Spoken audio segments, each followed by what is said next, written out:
I hope all you are fine. I am also fine.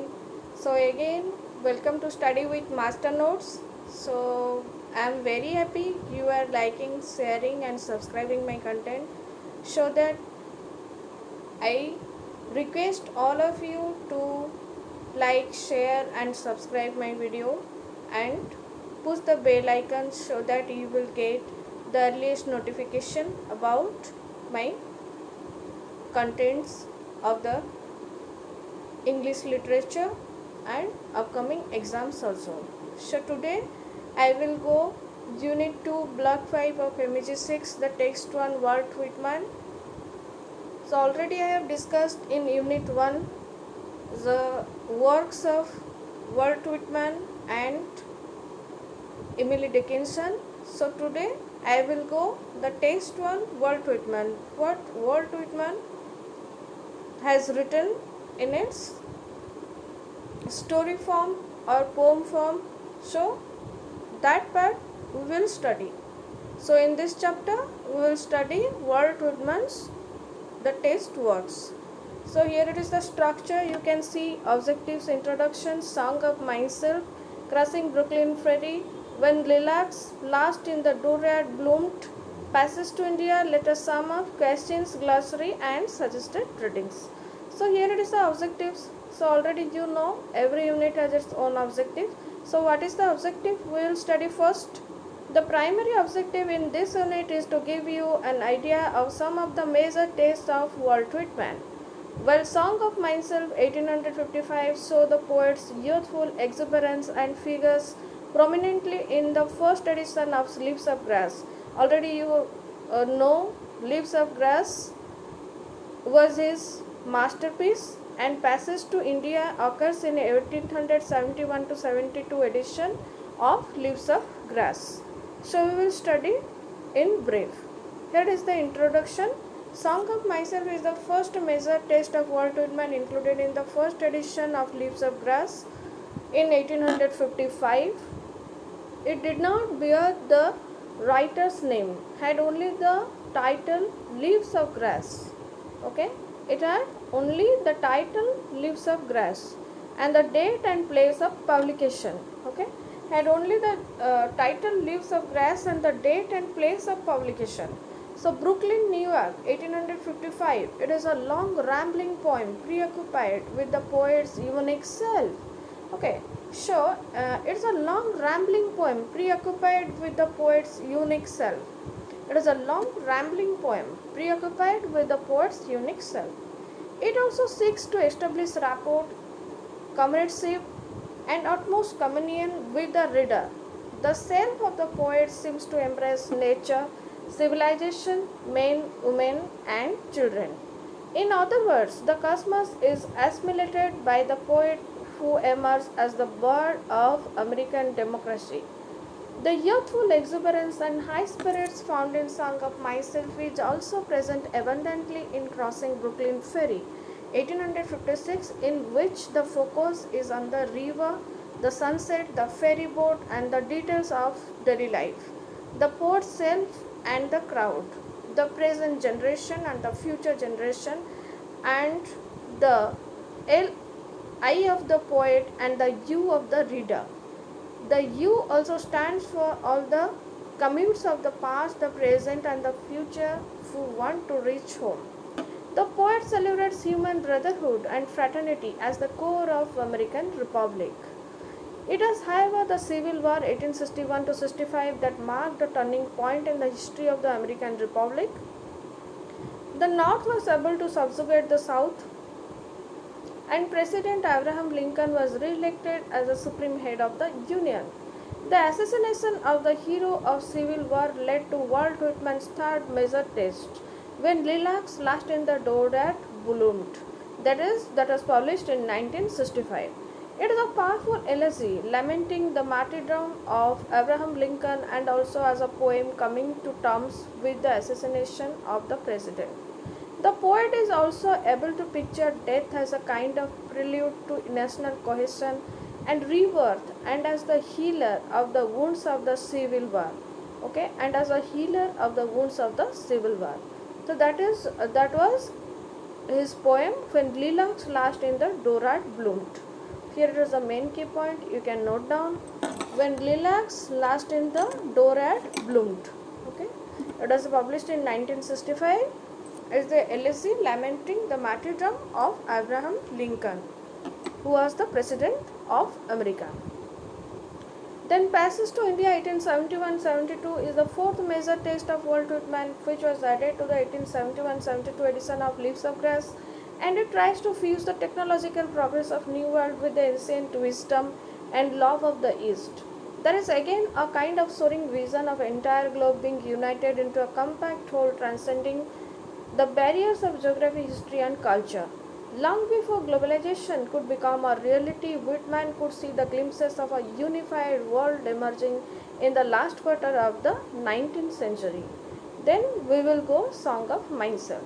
So Song of Myself 1855 is a long rambling poem which spans the poet itself, the reader, the nature and the cosmos. The poet is 37 years old and is in perfect health.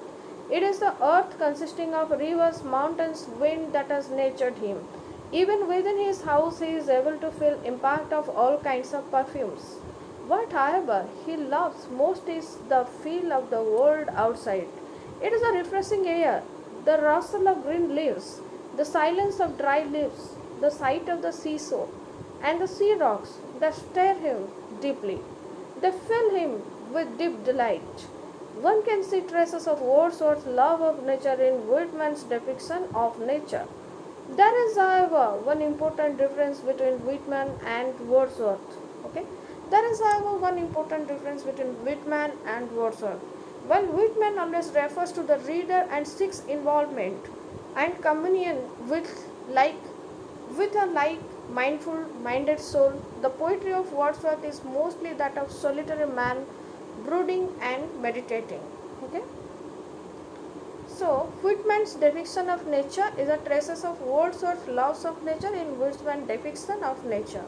There is, however, one important difference between Whitman and Wordsworth. Okay. So there is wonder that you is important in Song of Myself as the I. The poet asks the reader if he has an idea of the size of the earth. He also asks the reader, have you reckoned 1,000 acres much? Have you reckoned the earth much? In other words, unless the reader is able to respond to the sheer diversity and glory of the earth, he would not be able to grasp the full meaning of the text Song of Myself. It is clear that the preoccupation with his own self does not turn Whitman into a hermit or a recluse. Okay, it is clear that preoccupation with his own self does not turn Whitman into a hermit or a recluse. He wants to confirm if the reader would be able to measure up to Whitman's vision.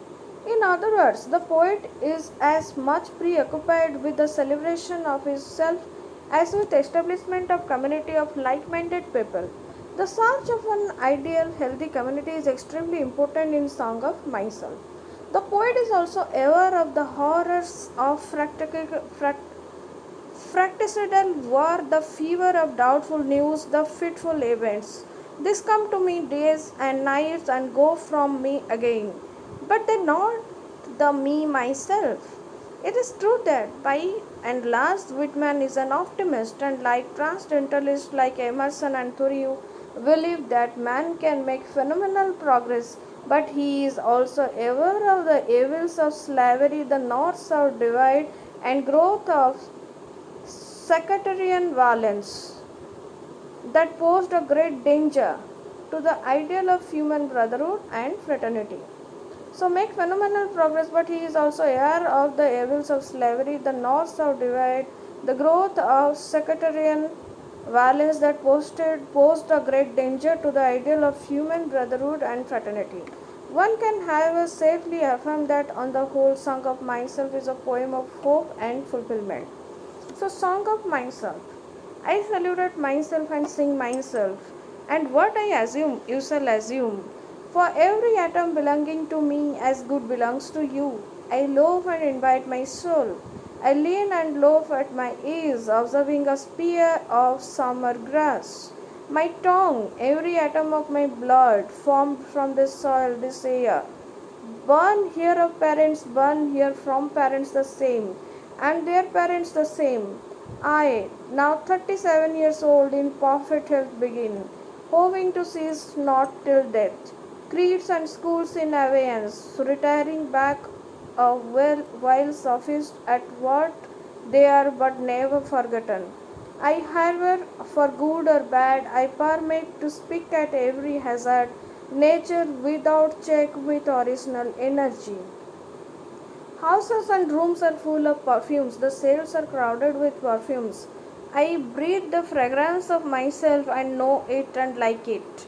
The distillation would intoxicate me also, but I shall not let it. The atmosphere is not of perfume, it has no taste of the distillation, it is odorless. It is for my mouth forever. I am in love with it. I will go to the bank by the wood and become undisguised and naked.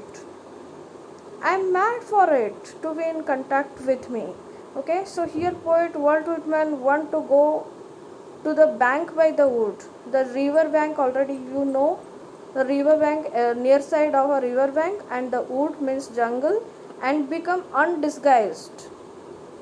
Okay, so undisguised, what do you mean by undisguised? Undisguised means he is in hide. Okay, so undisguised and naked. Okay, I am mad for it to be in contact with me. So he wanted to feel the fragrance of the nature, the smoke of my own breath, echoes, ripples, buzzed whisper, love root, silk thread, crotch and wine. My respiration and inspiration, the beating of my heart, the passing of blood and air through my lungs, the sniff of green leaves, the dry leaves, and of the soul, the dark colored shiraks, and of hay in the barn, the sound of belch words of my voice, words loosed to the eddies of the wind, a few light kisses, a few embraces, a reaching around of arms. The play of shine and shade on the trees as the supple boughs work. The delight alone or in the roars of the streets or along the fields and hillsides. The feeling of health, the full noon trail, the song of me rising from bed and meeting the sun. Have you reckoned 1,000 acres much? Have you reckoned the earth much? Have you practiced so long to learn to read? Have you felt so proud to get at the meaning of poems? Study this day and night with me, and you shall possess the origin of all poems.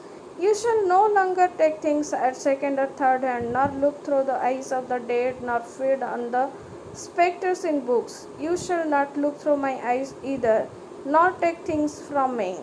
You shall listen to all sides and filter them from yourself.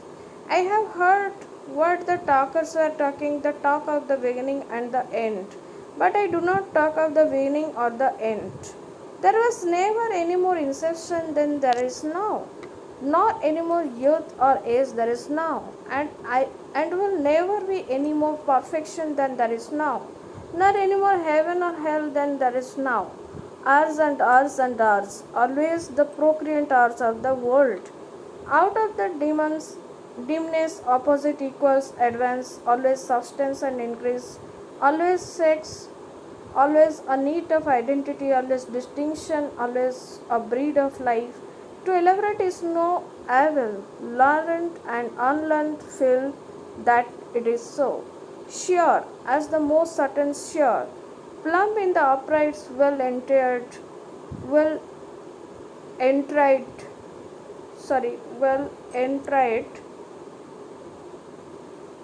well entretied, braced in the beams, slot as a horse affectionate, haughty, electrical eye, and this mystery here we stand. Clear and sweet my soul, and clear and sweet is all that is not my soul. Lack one lacks both, and the unseen is proved by the seen. Till that becomes unseen and receives proof in its turn, showing the best and dividing it from the worst as waxes as, knowing the perfect fitness and equanimity of things While they discuss, I am silent and go with and admire myself. Welcome is every organ and attribute of me and of any man hearty and clean. Not an inch, not a particle of an inch is vile, and none shall be less familiar than the rest. I am satisfied. I see, dance, laugh, sing.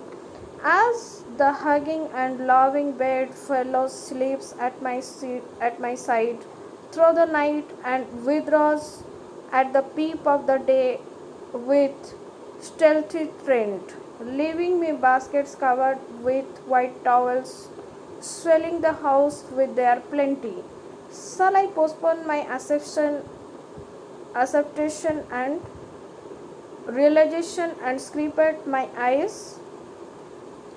That they turn from gazing after and down the road, and forthwith cipher and show me a scent, exactly the contents of one and exactly the contents of two, and which is ahead. Trippers and askers around me, people I meet, the effect upon me of my early life, or the world and the city I lived, or in the nation, lived in, or the nation. The latest dates, discoveries, inventions, societies, authors old and new, my dinner, dresses, dress, associates, looks, compliments, dues, the real or fancied indifference of some manner, woman I love, the sickness of one of my faults or of myself, or ill doing, or loss or lack of money, or depression, exaltations, battles, the horrors of fratricidal war, the fever of doubtful news, the fitful events. These come to me days and nights and go from me again, but they are not the me myself. Apart from the pulling and hauling stands, what I am stands amused, complacent, compassioning, idle, unitary, looks down, is erect, or bends an arm on an impalpable certain rest, looking with side curved head, curious what will come next. Both in and out of the game and watching and wondering at it. Backward I see in my own days where I sweated through fog with linguists and contenders. I have no mockings or arguments I witnessed and wait, I believe in you, my soul, the other I am must not avenge itself to you, and you must not avenge to the other. Loaf with me on the grass, loose the stop from your throat. Not words, not music or rhyme I want, not custom or lecture, not even the West, only the lull I like, the hum of your barbed voice. I mind how once we lay such a transparent summer morning, how you settled your head athwart my hips and gently turned over upon me, and patted the sweat from my bosom bone, and plucked your tongue to my bare stiff heart, and reached till you felt my beard, I reached till you held my feet. Swiftly arose and spread around me the peace and knowledge the past all the argument of the earth. And I know that the hand of God is the promise of my own, and I know the Spirit of God is the brother of my own, and that all the men ever born are also my brothers, and the women my sisters and lovers. And that creation of the creation is love, and limitless are leaves stiff or drooping in the fields, and brown ants in the little wells beneath them, and mossy scabs of the worm fence and hips, stones, elder, mullein, and pokeweed. A child said, what is the grass? Fetching it to me with full hands. How could I answer the child? I do not know what it is any more than he. I guess it must be the flag of my disposition out of hopeful green stuff woven. Or I guess it is the handkerchief of the Lord. I assented, gift and remembrancer design dropped, wearing the owner's name some way in the corners that we may see and remark and say whose. Or I guess the grass is itself a child, the produce babe of the vegetation. Or I guess it is a uniform hieroglyphic, and it means sprouting alike in broad zones and narrow zones, growing among black folks as among white. Canuck, Tuckahoe, congressmen cough, and I give them the same, I receive the same. And now it seems to me the beautiful uncut hair of grapes. Tenderly will I use curling grass. It may be you transpire from the breasts of young men. It may be if I had known them, I would have loved him. It may you are from old people and from women and from offspring taken soon out of their mother's laps. And here you are the mother's laps. This is a grass. This grass is very dark to be from the white heads of old mothers, darker than the colorless beards of old men, dark to come from under the faint red roofs of mouths. Or I perceive, after all, so many uttering tongues, and I perceive they do not come from roofs of mouths and for nothing. I wish I could translate the hints about the dead young men and women, and the hints about old men and mothers and the offspring taken soon out of their laps. What do you think has become of the young and well men? And what do you think has become of women and children? They are alive and well somewhere. The smallest sprout shows there is really no death. And if ever there was, it laid forward life and does not wait at the end to arrest it, and seized the moment life appeared. All goes onward and outward, nothing collapses, and to die in different form, what anyone supposed and luckier. Has anyone supposed it lucky to be born? I hasten to inform him or her, it is just as lucky to die, and I know it. I pass death with the dying, and birth with the new versed babe, and am not content between my hat and boots, and pursue manifold objects, no two alike and every one good. The earth good and stars good and their adjuncts all good. I am not an earth, nor an agent of an earth. I am the mate and companion of people all just immortal and fathomless as myself. They do not know how immortal, but I know. Every kind for itself and its own, for me mine, male and female, for me those that have been boys and that love women. For me the man that is proud and feels how it stings to be slighted, for me the sweetheart and the old maid, for me mothers and the mothers of mothers, for me lips that have smiled, eyes that have shed tears, for me children and the begetters of children. Undrape, you are not guilty to me, not still, not discarded. I see though the broadcloth and gingham, whether or no, and am around, tenacious, accusative, tireless, and cannot be shaken away.